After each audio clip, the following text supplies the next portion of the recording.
Yeah. Sharing my screen. So yesterday we were talking about encapsulation and different attributes like access of OOP, like public, private, and protected. So we can see all that. I think you had a clear idea about this.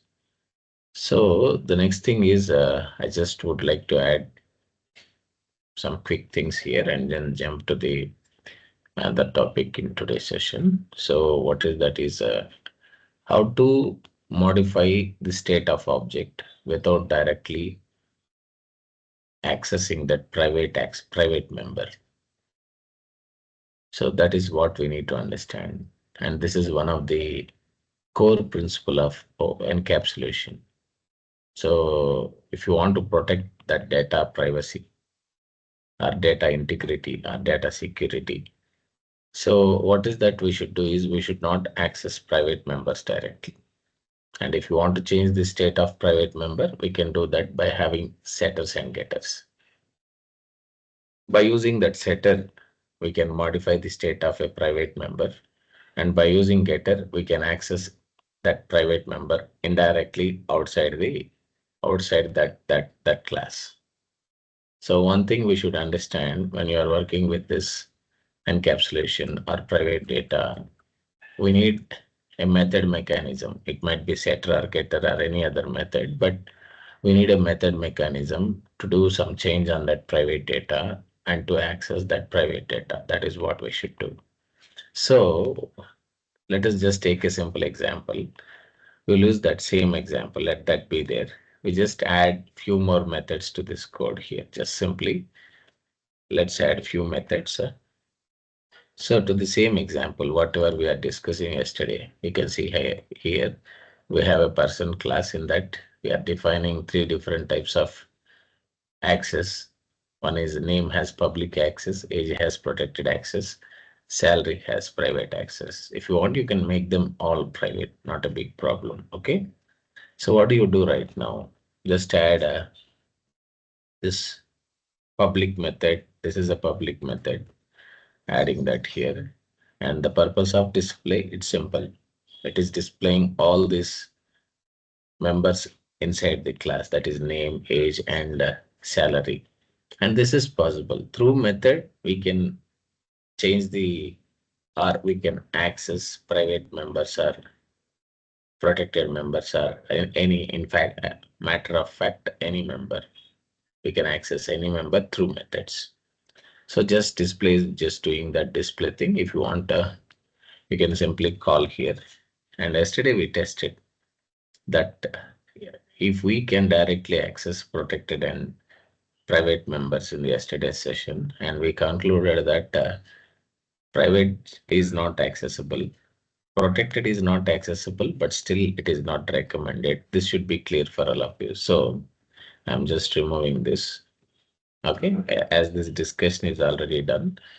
If anyone is missing, please go through that session recording, whatever we have from yesterday's class. Okay. Now you can see here, this is having a constructor. So we are initializing it. So just simply call that constructor by some person dot.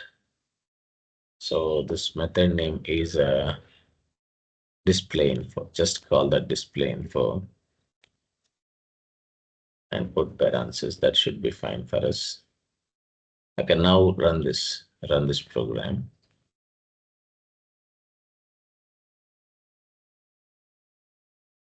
Just a minute.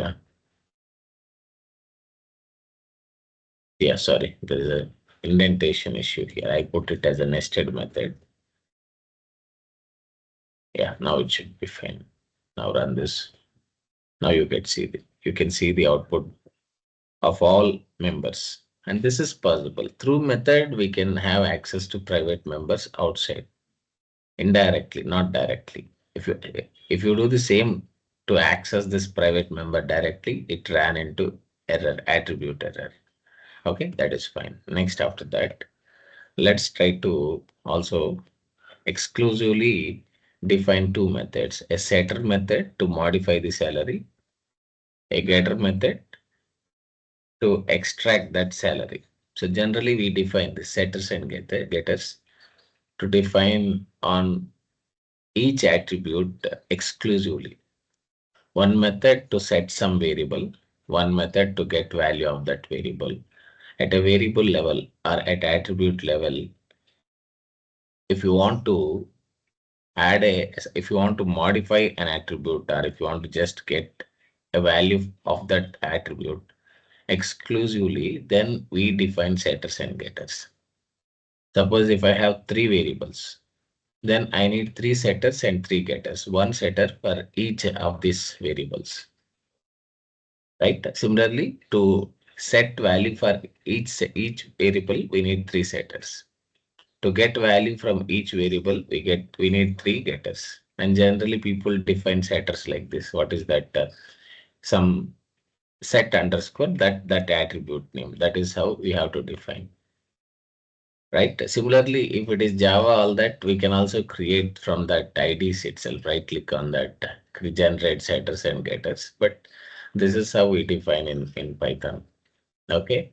So you just take this setter. This is just modifying the value of that salary, which we are already defining. Here, we are setting salary something here by doing parameter passing. We are setting 20,000. Okay, that is what we are doing there. And we can modify it. If salary is greater than the zero, you do one thing, just set a static value just for testing purpose. Instead of 20, you put some 10,000. Okay, that is default salary. Now, if you want to modify that, you can do that by how can you do that? Or else no problem. That is also fine, not an issue. Put 20, put salary, assign parameter passing, no issues. We can, once we call setter, that will get changed, not a big deal. Okay, now we did set salary. One more method you add here. So another is getter here, adding a getter.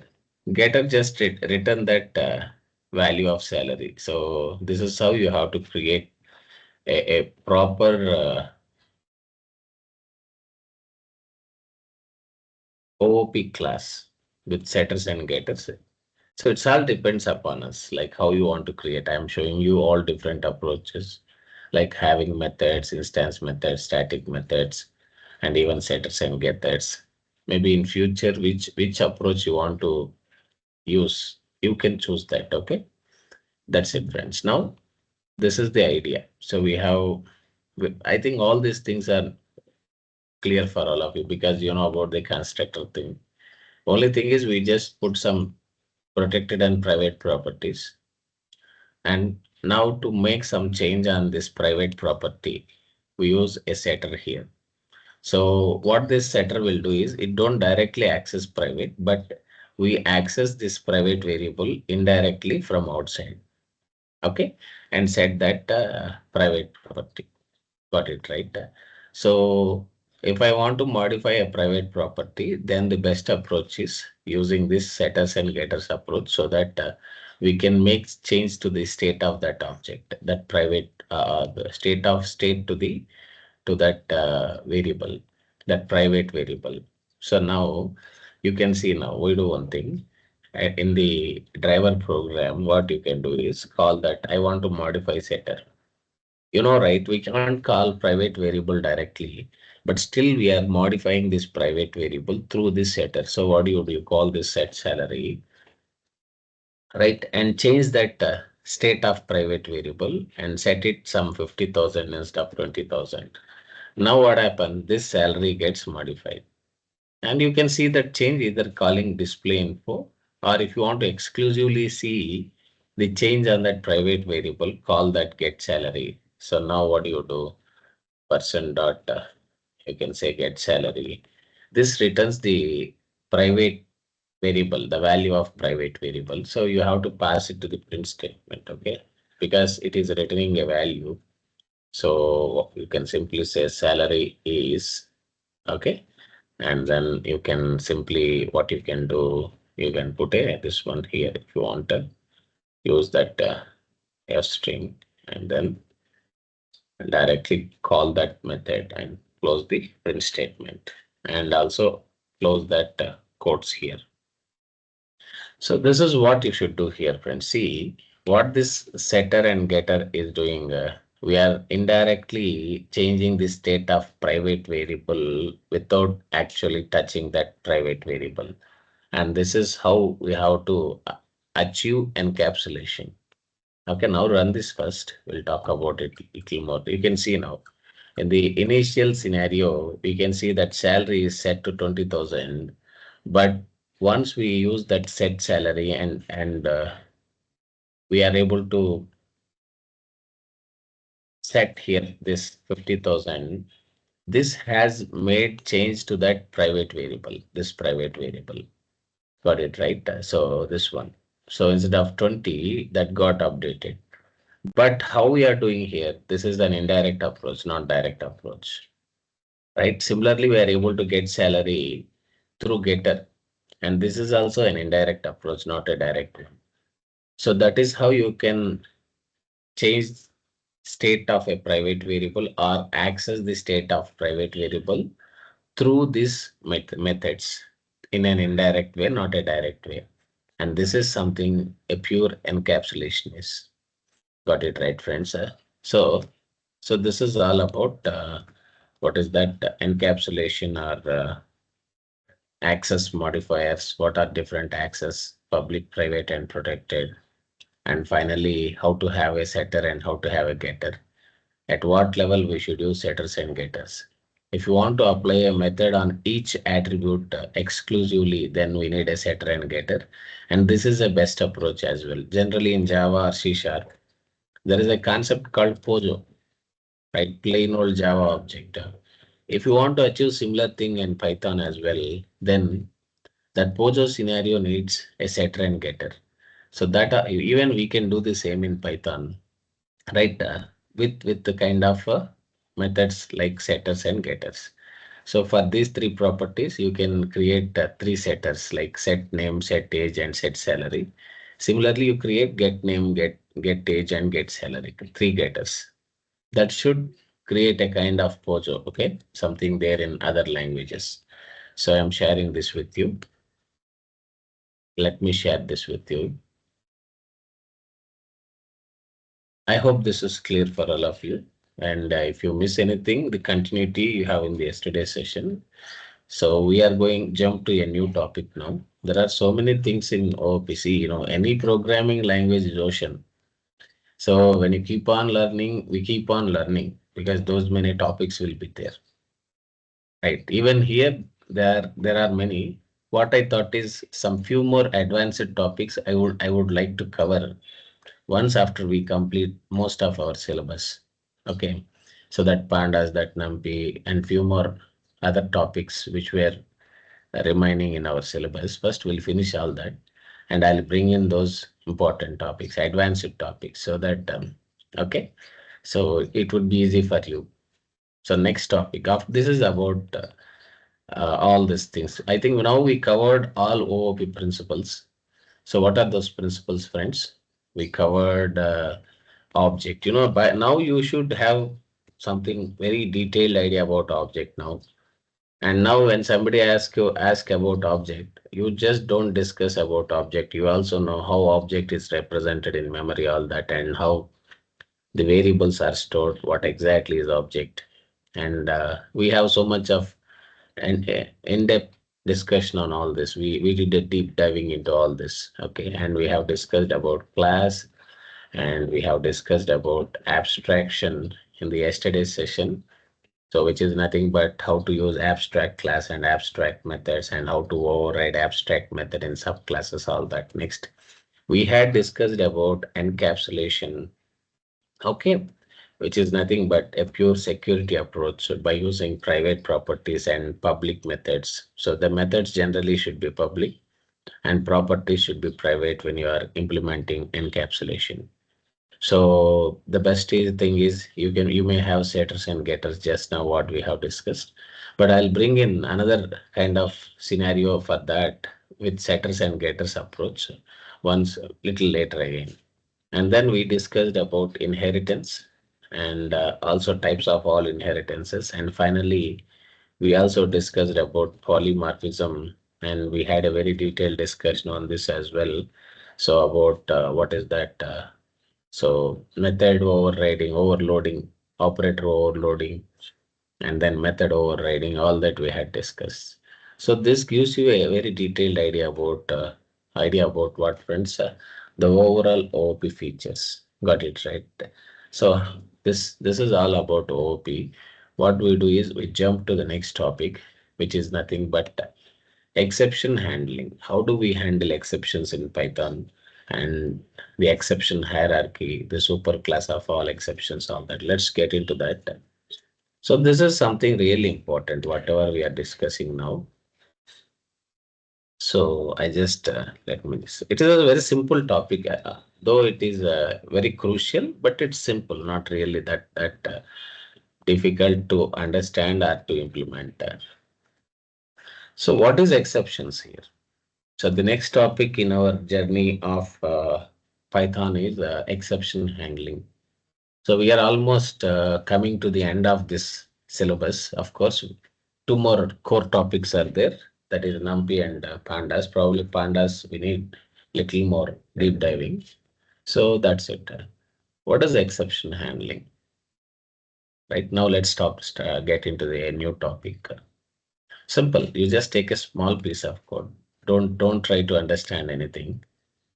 Like everybody, take one simple example to understand exceptions. Okay. So you can just add something like exception test. Okay. Yeah. Just in one line, you can test this. You don't need even a big program. If you want, you can add that. That's fine. So you take, so 1/0, right? What is this? This is a division and you are trying to divide by 0. If you want to understand program, this is the simple thing. So also you do one thing, otherwise. Apart from that, you just add a print statement the end here. Okay. So this is very simple and very basic example to understand exception handling. When you are dividing something by 0, and all of us know this. What is that? If you divide by 0, it is infinity, right? And it is not defined. In even mathematics, they say this as infinity. And if you do the same in programming, what happens is it leads to a division error. What happens, sir? It leads to division error. So now right click and run this. Obviously, that is what happens. Zero division error. Got it right? That is the error we are seeing here. So, and you see the last statement in the program, I just put it just for testing purpose. The end is not seen here. We are not seeing the end in the output. Got it right? Why? Because your program is terminated at line 1 itself. It didn't reach line 2. But this should not happen. Even yesterday, I was doing some kind of automation, right? So there is to clean up some this database backup data, right? And we have a NoSQL database, and what we do is we have a lot of junk data left over in the databases by dev teams. I'm just giving an idea, the benefit of exception handling. So while I am trying testing, some kind of paths are throwing issues.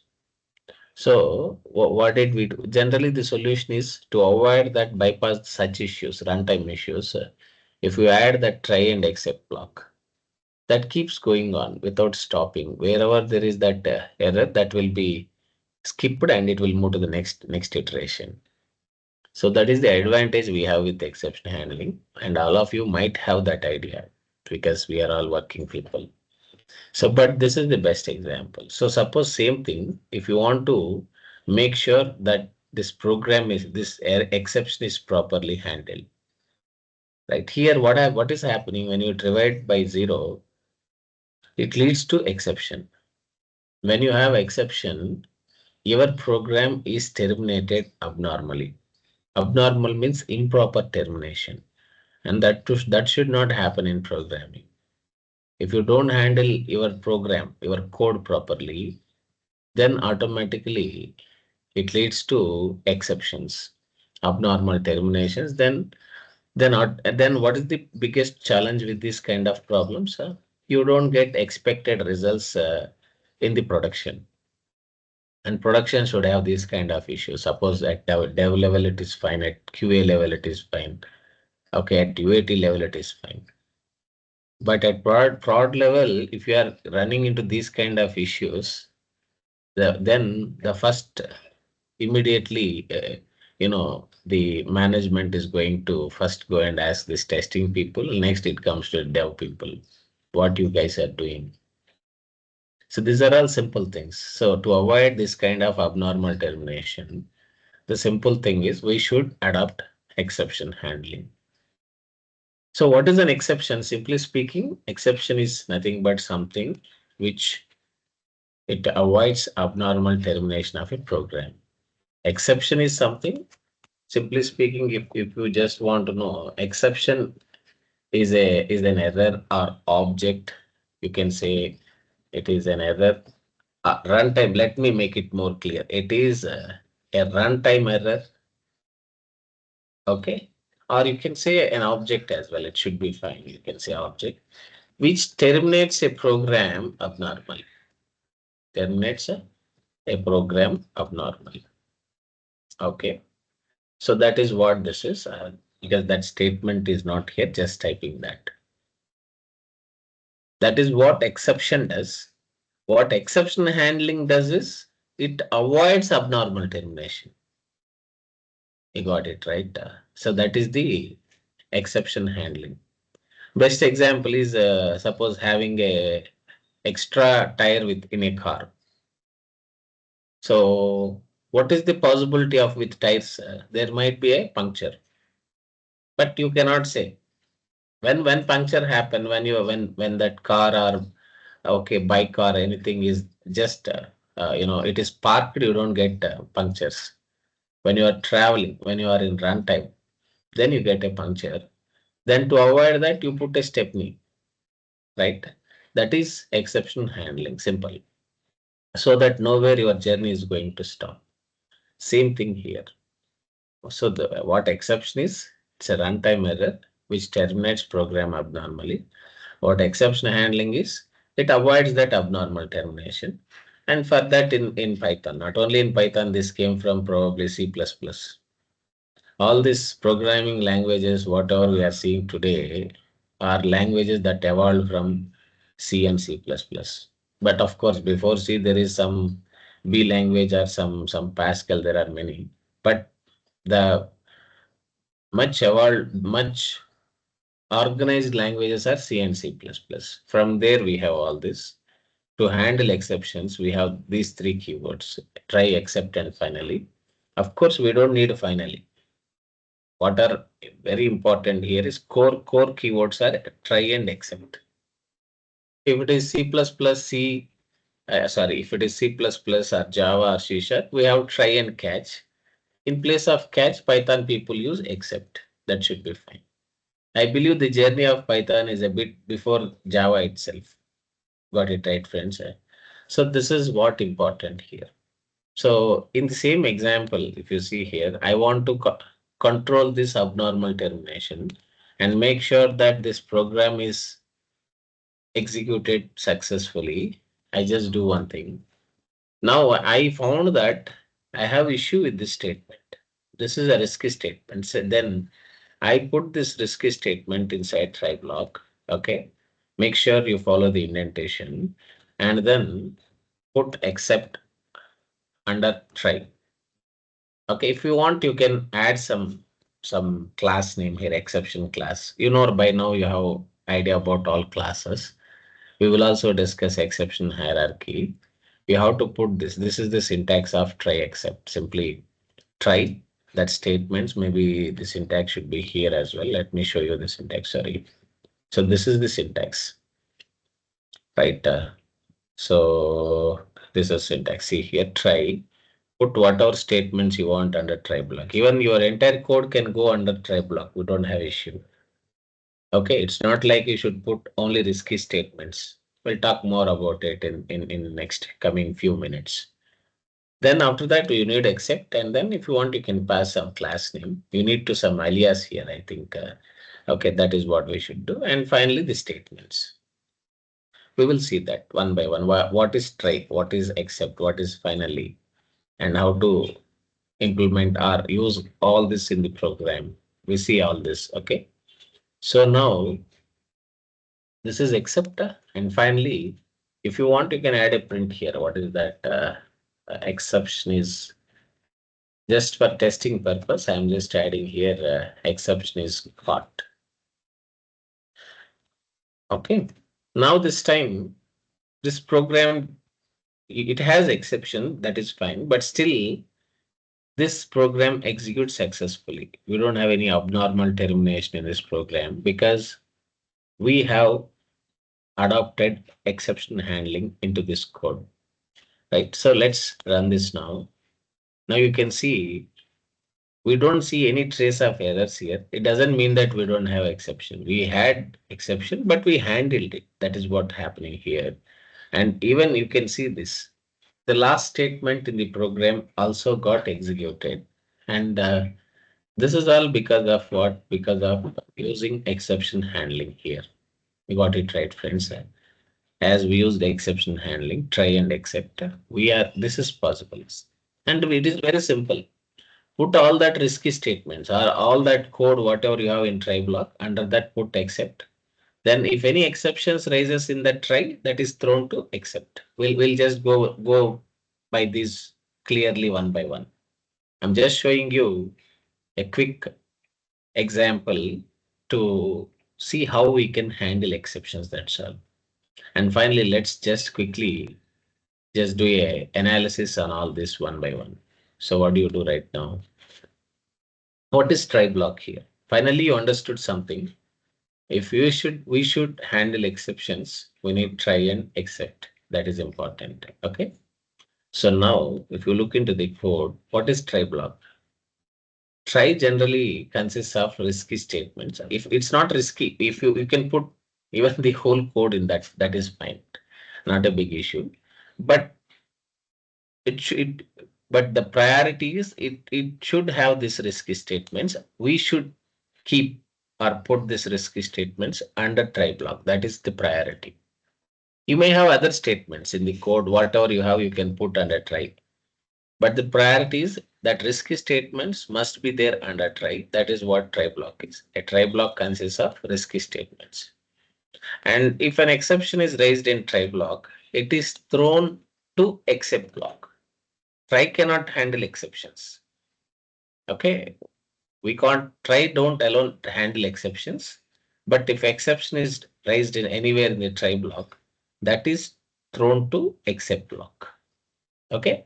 So this is the simple syntax of try. Just put a colon and put whatever statements you want under try. Then what is the accept here? Actually, it is the accept which handles exception. So we can say that exception is accept is exception handler. This is the actual exception handler here. So what is this here? It is also a block which is used to handle exception thrown from a try. If you throw any exception from try, that exception is caught by the accept block and stop abnormal termination. That is what accept block do here. And this is the actual exception handler, accept block. So an exception which is raised in try block is automatically thrown to accept block. And accept block catch that exception and suppress that abnormal termination. That's what happens here. And this is the syntax. Except in brackets, put that class name and statements, whatever you want here. Got it, right? We'll see different scenarios in today's session. Or you can just, this is one style. Or if you don't want any class name, you can directly use except that keyword and statements. It's up to us. There are different ways. We'll see all that one by one. Okay. So this is the idea, friends. So finally, what is that here? We need what? Try except construct to handle an exception, both together. And also one more important rule is an except block must be declared after try block. This is the syntax rule. Only try is not enough. Only except is not enough. Together try and except must be there as a construct. Then only we can handle exceptions. And this is simple syntax of try and except. And every exceptions you throw from try to except, everything is a class in Python. They are all objects, simply speaking. All those are objects in Python. Okay. And finally, what is except here? It is an exception handler because it is the except block. We know this, which receives the exception thrown from try block and avoids abnormal termination of a program. So finally, who is the exception handler here? That except block. And finally, block will, this is simple. We'll talk about it little later. But what is finally, it is used generally for to do cleanup operations. Already we did some kind of file operations, right? I'll show you how to use finally in a with a good example. Okay. So generally what should be there in finally? Finally is just for doing some kind of cleanup operations. Cleanup in sense something like closing files, closing database connections, closing network connections, all that we do in the finally block.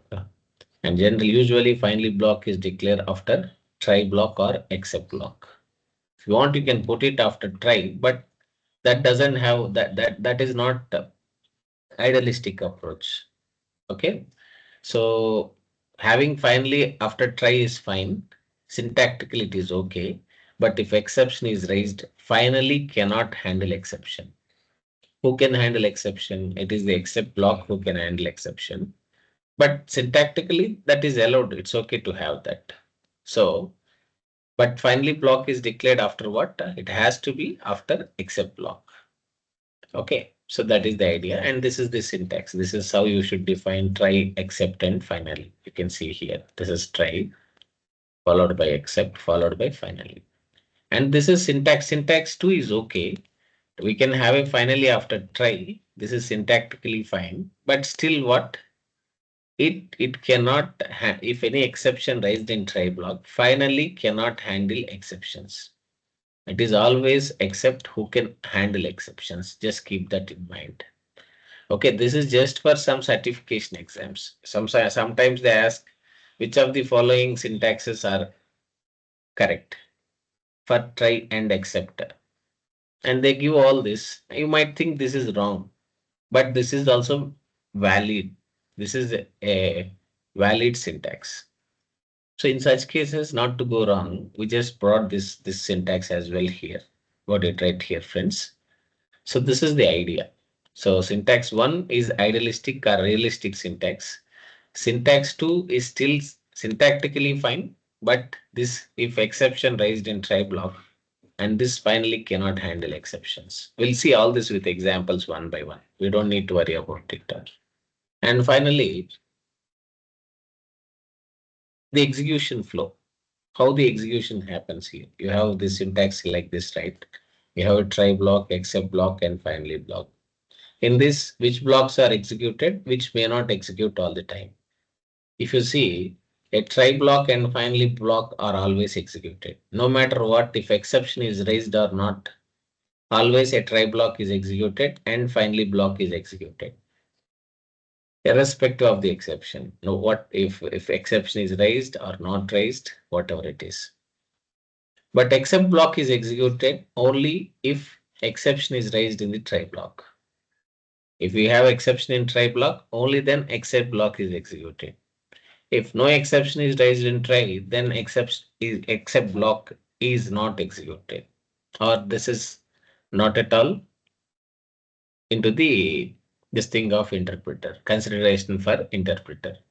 The purpose of except is it is executed only if an exception is raised in try block. Then only except block is executed. So that is the execution flow. What is here? An except block is executed only when an exception or error is raised in try block. only in such cases except block is executed. From this discussion, it's very clear. Always try and finally are executed. Except block is executed only when exception is raised in try block. So this is the idea, friends. Now let us get into the practical discussion. Now let us take an example. Same thing. We already did this. Got it right. So now let us take one scenario. We'll go one by one. So this is just for quick showing. Now what do? You take a division scenario, division error scenario. This makes now you might it will be much more easier for you to get this. What is that? You take a one way value a. Otherwise, read this from keyboard int of input. Okay, that is one. B equal to again. You can also try same thing here. B equal to int of input. Then C equal to A by B. Because now you don't know if exception raise or not. To make it more meaningful, so I try to read inputs from keyboard. Got it right. So and we are doing a division here, and now we don't know whether exception raise or whether it exception is not raised. Okay, we don't know that unless we pass some values. So still this is a risky statement.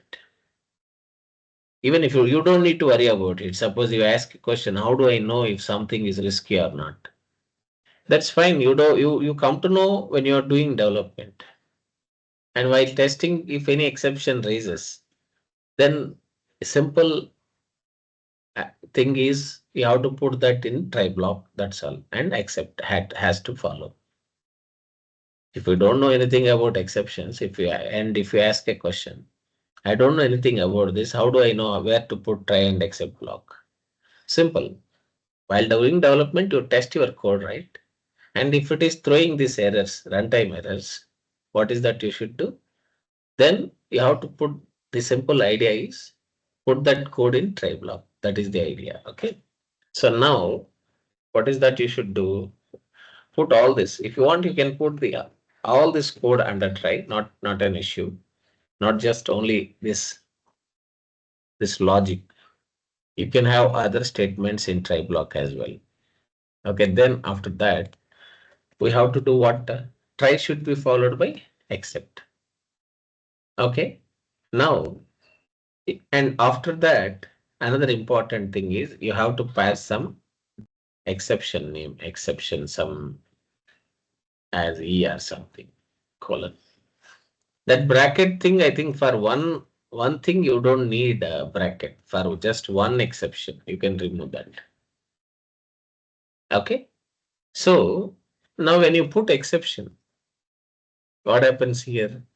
This try block, whatever exception raised in try block, that is handled by that except. And this exception is the I mean, it is a class or super class of all exceptions. So that if you have exception here, this can handle any exception thrown from the try block. Okay, this is actually a common except block where it can handle any exception thrown from try block, not just the zero division error.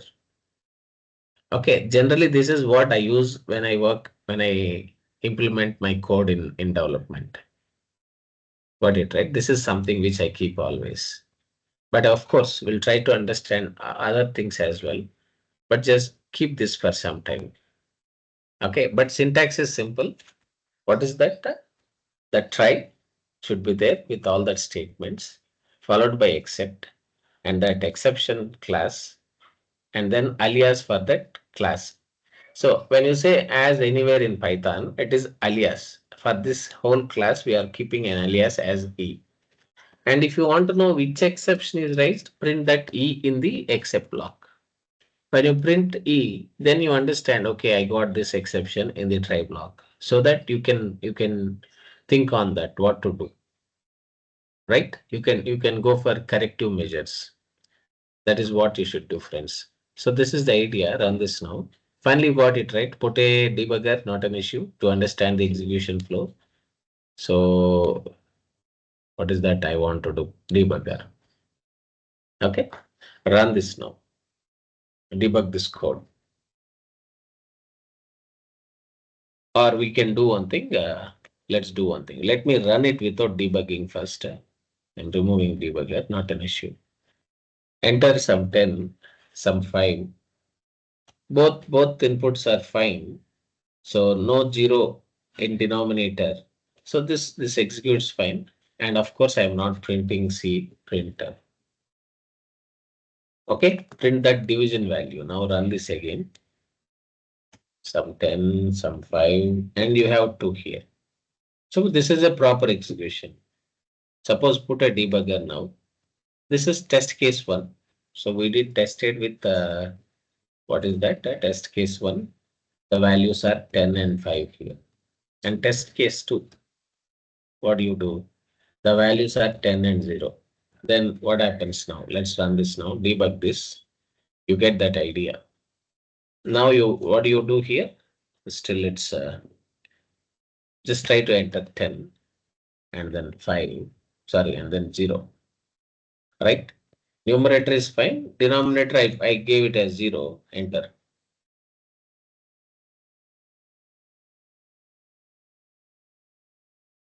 So it has to, I put here, yeah. Let me do this now again. Yes. Sorry. Put 10 and then 5. Yeah, see there. Now the debug started. Now here, I think, okay, sorry, I should have given zip. That should be fine. So you can also understand execution flow. Now what do you do? Step over. This execution is proper, successful execution in the try. We don't have any issues, any runtime error. Then you can see that except block is not executed. Now again run it, debug this. You give 10 and 0, again enter. Now you see 10 by 0 is infinity. It leads to runtime error, 0 division error. Say you can see step over. You can see immediately control jump to the except block.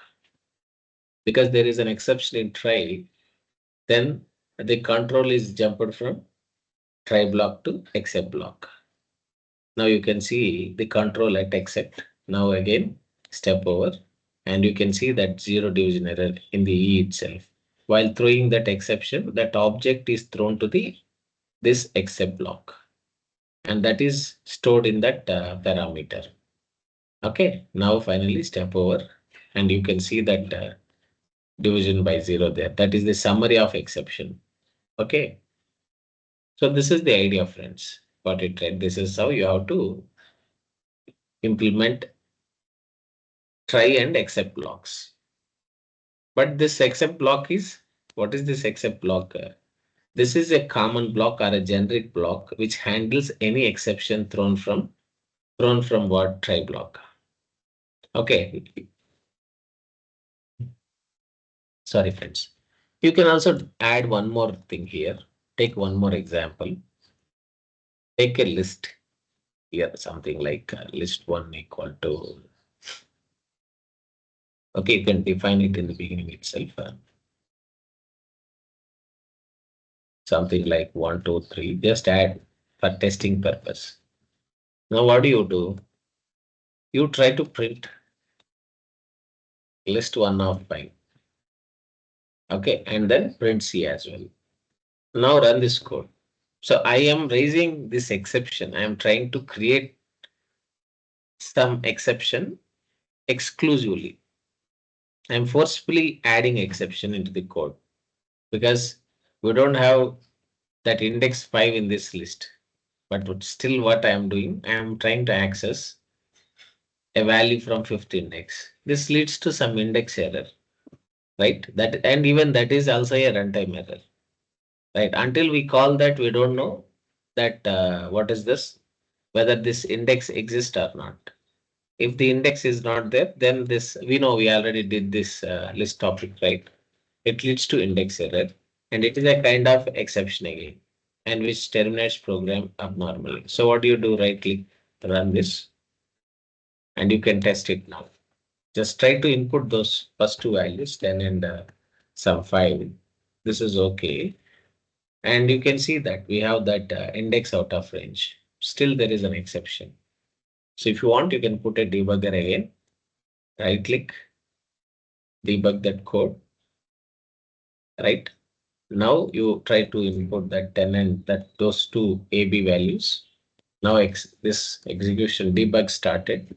Say step over step, and here definitely there is an exception. By looking at that, you can easily understand and run this. Now you can see that the control jumped from try to accept there, and then again. Now you can see that what is the error we are having here? Index error. He is holding that index error, that object. And what is the issue? The summary is list index out of range. That is the summary. So why I am showing this example to you? Because simple. Here, this except block is a block, which is a generic block where it can handle any exception thrown from try block. Got it right, friends? So we'll also understand more about this. This is generally what I follow in development. But there are few more things you need to learn because even they are needed. If you are going for certification, you need to know all those scenarios. Okay, we'll talk all that one by one. But this is the idea. If you want, you can put a finally block. But here adding finally for this program doesn't have any impact. Finally is needed when you are doing some file operations or some network programming, database connectivity. In such cases, finally is impactful. Just having a finally after accept doesn't make, it doesn't add much value to your code. Of course, if you want, you can put finally, you have to just say print finally call. That's all. If you want, you can add a finally. But point is, do you think this really add any value to this scenario? Means I don't think so because we are not doing any file operation or any database connectivity or any network programming. We don't have anything to do closing operations. In such cases, having finally doesn't add much value to your code. I got it right, friends. So that is the idea. But anyhow, if you want for syntax sake, name sake, if you want, you can keep it. Okay, you can put finally here in the same program. Maybe try to access it properly, no problem. Let's try to access second element from the list. And in this code, we don't have any issues at all as of now. But that doesn't mean that it is always error free because these kind of statements always has issue if you don't, if you miss on anything there. Got it right? This is a risky statement. This is a risky statement. They are always risky. And such statements are always has to go into the try block. And exception statements has to follow. Except statements has to follow. And after that, you can put finally. And if you want to see the execution flow, just put a debugger somewhere. Now, no matter what, if exception is raised or not, always try block and finally is executed. But by now you should be very clear. This except block is called only if exception is raised in try block. So you can debug this one more time to see the whole execution flow of all these three. Okay, just add 10 and 5 or something. The execution started. You say step over, proper execution, no issues, and then step over. This is also fine. We are able to get second element from that list. So finally, no exception. And finally, you can see that control jumped directly from try block to finally block. Okay, and just you got finally called there at the end. Right before that programs terminates, finally block is always called. And that is why we always keep that closing operations inside finally block. Got it right, friends? So this is the idea. So I'm just sharing this code with you. Now,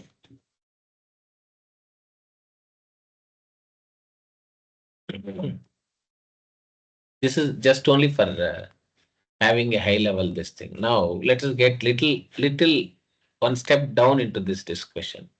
This is overall idea about exception handling. Fine. But let's cover more scenarios on this thing. Okay. Now, instead of except keeping exclusive try blocks. So let us cover a topic. That topic is let now we see this. Try with what? A generic except block. Now we do one more program. Try with multiple catch except blocks. Okay. The scenario we talk here right now is try with multiple except blocks. Then why do we need this? Simple. In this program, if you look at this code itself, we have two different exceptions. Index error might rise here. Zero division error might rise. Might in sense not all times these exceptions are raised. But whenever there is something missing, then there leads to exceptions. Risky statement means they don't always raise exceptions. But if user is not properly passing inputs or properly handling them, then this might lead to exceptions, no doubt about that. Now we have two different possible exceptions in this try block, in this code, in try block. Then I want to handle each exception exclusively. So in such cases, what is that I want? I want try with multiple except blocks. You know how to put try and except block in place, that is fine. And this is enough in development. This is enough. Okay, that except with exception is fine. I'll talk about all this hierarchy and everything, but just for some time, remember this as is.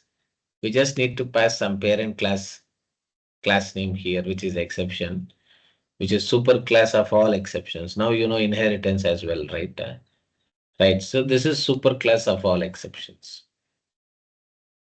So if you put this here, this will automatically catch any exception raised in try block. That is fine. And this acts as a generic except block so that it can handle any exception from try. Okay, fine. Next. Suppose what if I want exclusive except blocks? That is where we need try with the except multiple except blocks. So that is possible. This is the syntax. See here. Try except that class name one. Try except again under that one more except class name two. Likewise, you can define how many other except blocks you want. And finally, if you want, you can add that finally block. Right. So let us segregate these two things with this multiple, this thing. Try with multiple except blocks. Right. So you can come to the program, create a new file, new program. Try with you can just say try with the multiple excepts. Okay, simple. The example is code is simple. We know try block doesn't change. You can copy all this code again and put here. But you know, here we might get index error. Right, this might raise index error. Okay, and this might raise a zero division error. Now, I want to handle each exception separately. I want a separate except block to handle index error and a separate except block to handle zero division error. Then what do I do? Simple. Put except and just take this one and pass it here as some E. Okay. And if you want to print, see that what is that? Just print E. Okay, that is one thing. Next, after that,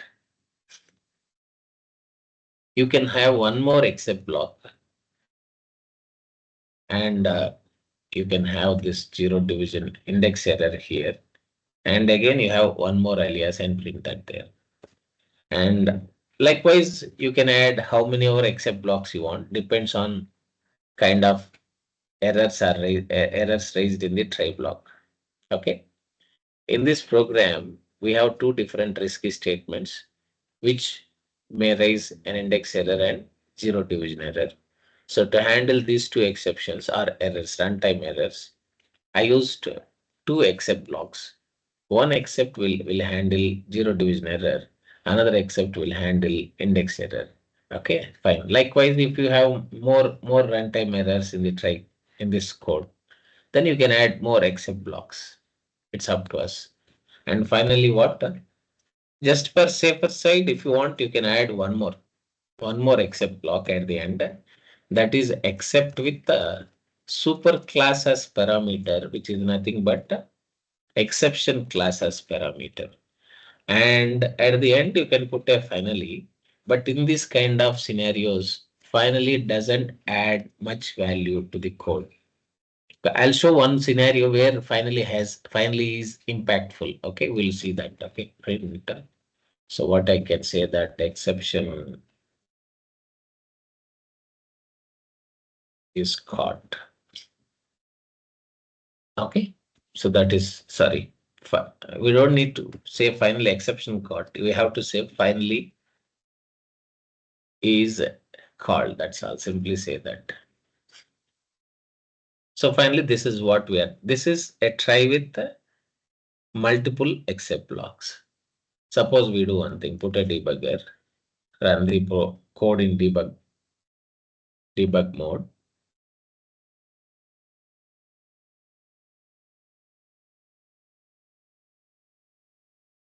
So now what do you do? Try to input that 10 and 5 there. Of course, this code doesn't have any issues. So we do one thing, put it as okay, fine. I give 0 for denominator here. This will raise what exception? Zero division error. Let us see what happens now. Enter.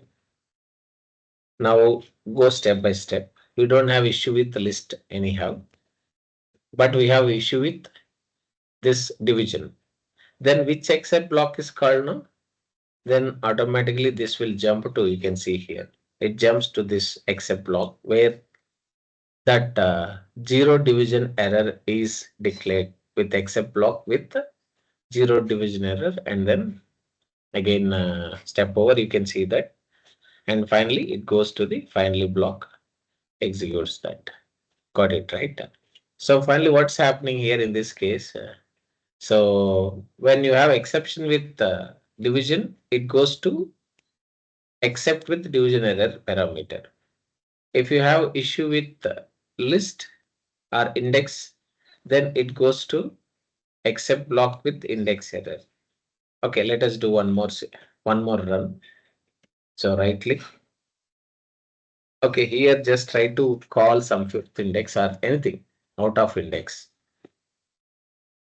Debug 10 and 5. Now go step over, step over. We have issue here, right? With list. So we have issue with index. So now what happens? So why it is going to 0? It should not go there. It should go to index error, not zero division error. Probably this should be the super class for index as well. Let me just see. See, because it has gone to the first except and found that this is not the appropriate except block. It jumped to the index block. Yeah, I was just wondering why it's going there. Now it is going fine. The flow is good. Finally, now it entered into that except block. It checked that this one, first one, found that this is not the appropriate match. Then it has gone to the another except and found this is the appropriate one. And finally, that got executed, printed, and came to finally block C.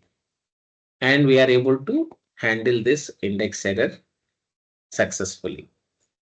And this is the execution flow here.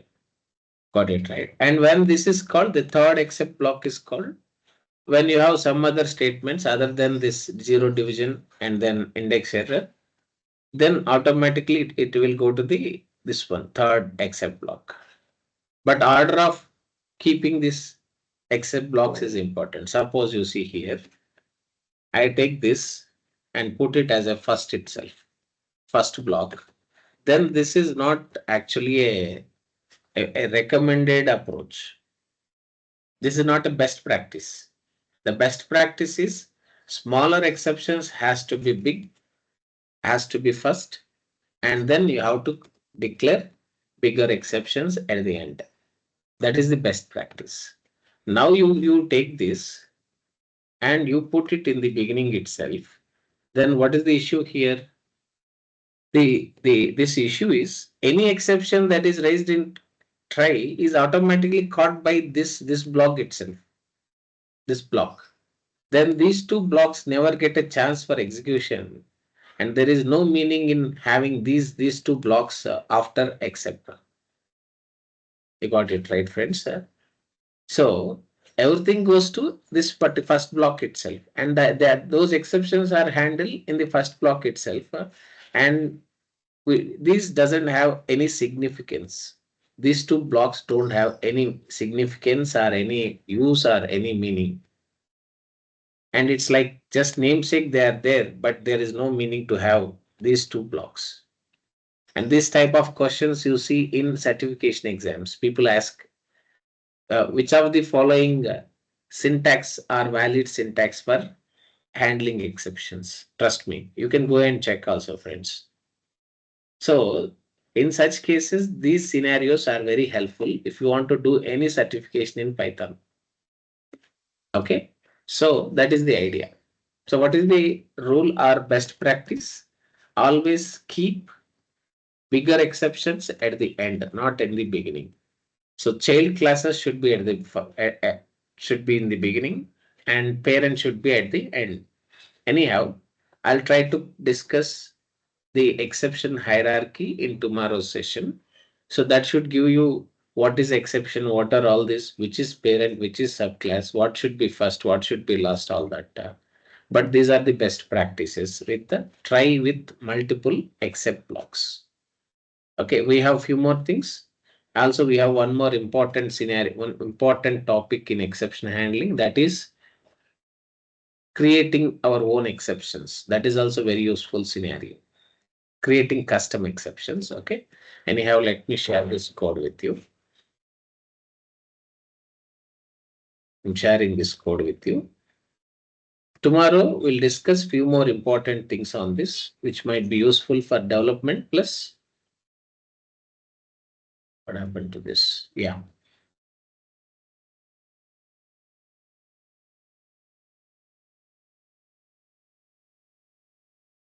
Yeah, I just shared that as well with you, friends. So tomorrow's session is let's get more into the other important details of exception handling. Okay, and then we'll complete that and jump to probably if completed, then we move to another topic, regular expressions. Okay, so that is another topic. Mostly that will close almost all topics, and few more here and there random topics are there, logging. Okay, all that. So we'll stop here for today. Any questions? Any questions, friends? Sir, can we cover parallel processing methods also?